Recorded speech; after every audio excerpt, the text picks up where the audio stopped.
The award-winning autocar by Lawrence Gord. And then we'll hear from Dr. Kids. So I'd like to hand over to Charlie Bingham, our chair, and you all can introduce your colleagues for me, please.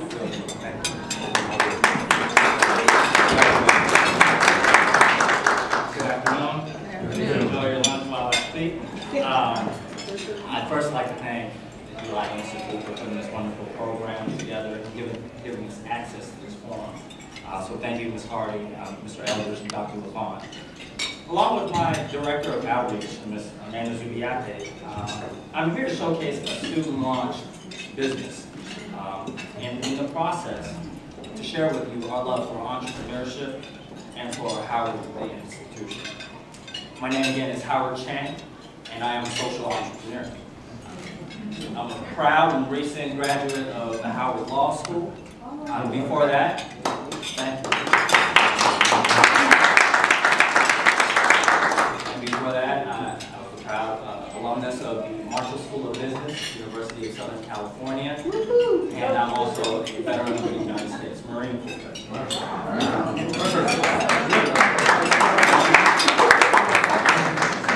Now, along with my colleague from school, Charlie Bingham, who's not here today, he is an associate at a top-tier firm called Arnold & Porter, based in Northern Virginia, in the IT department. And that's what we're going to talk about today, intellectual property, because as we've all heard, knowledge is power. And what we started in December 2008 was a company called SMARTTANK, LLC. Back in December 2008, and we established it in the technology hotbed, which is Northern Virginia.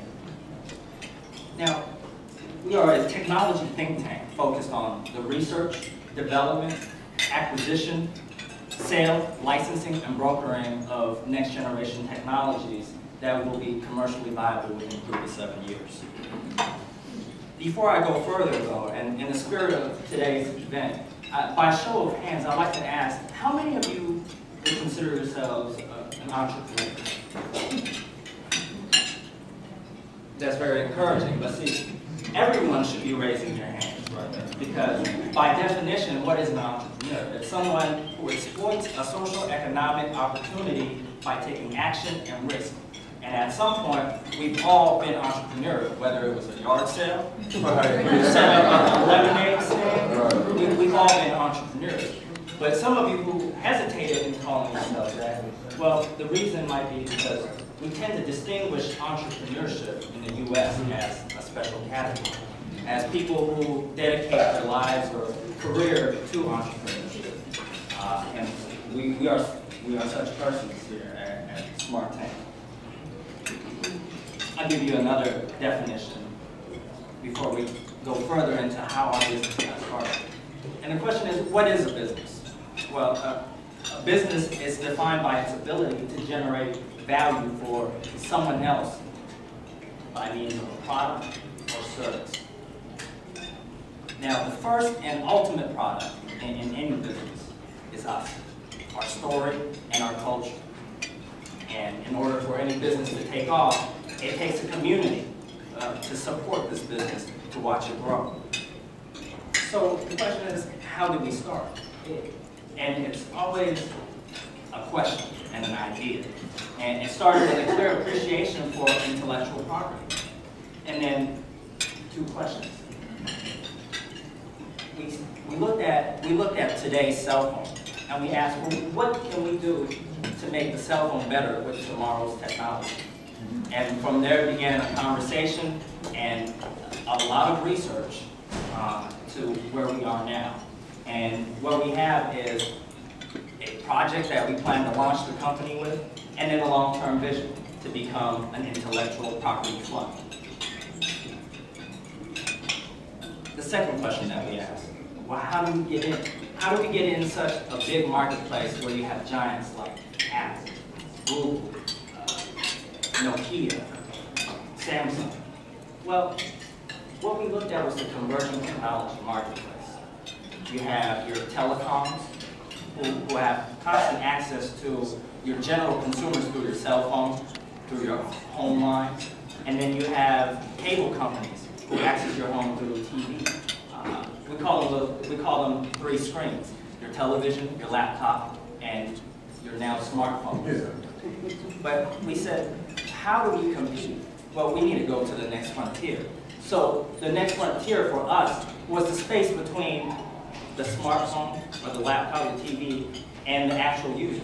If we could have something that was wearable, something that was with us at all times, and give us meaningful access to the internet, then we have a winning technology, something that's going to enhance the way we live, work, and connect with each other.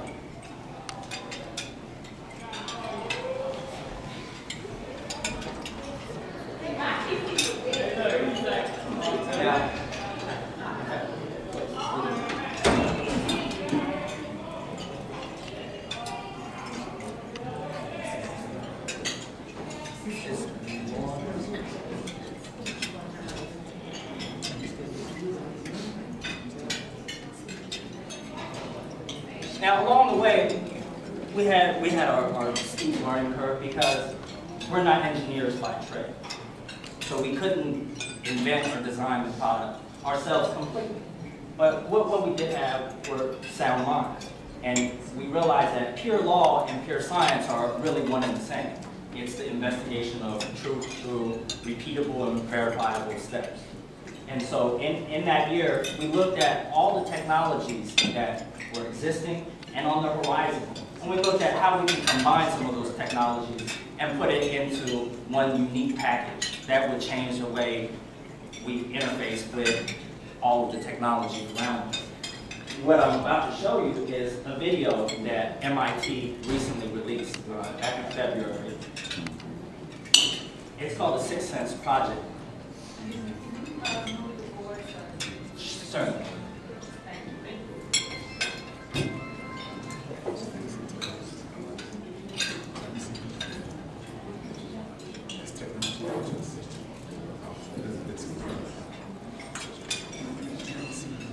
Now, some people have asked the wrong way, well, if MIT is doing it, then haven't they beat you to the race?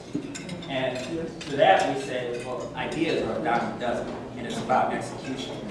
Our ideas came actually back in April 15, 2008, independently of MIT's research at the time. So we feel like we're just as validated. We've looked at patents across the technology field, and we know because we're professionals that we have a clear and novel idea.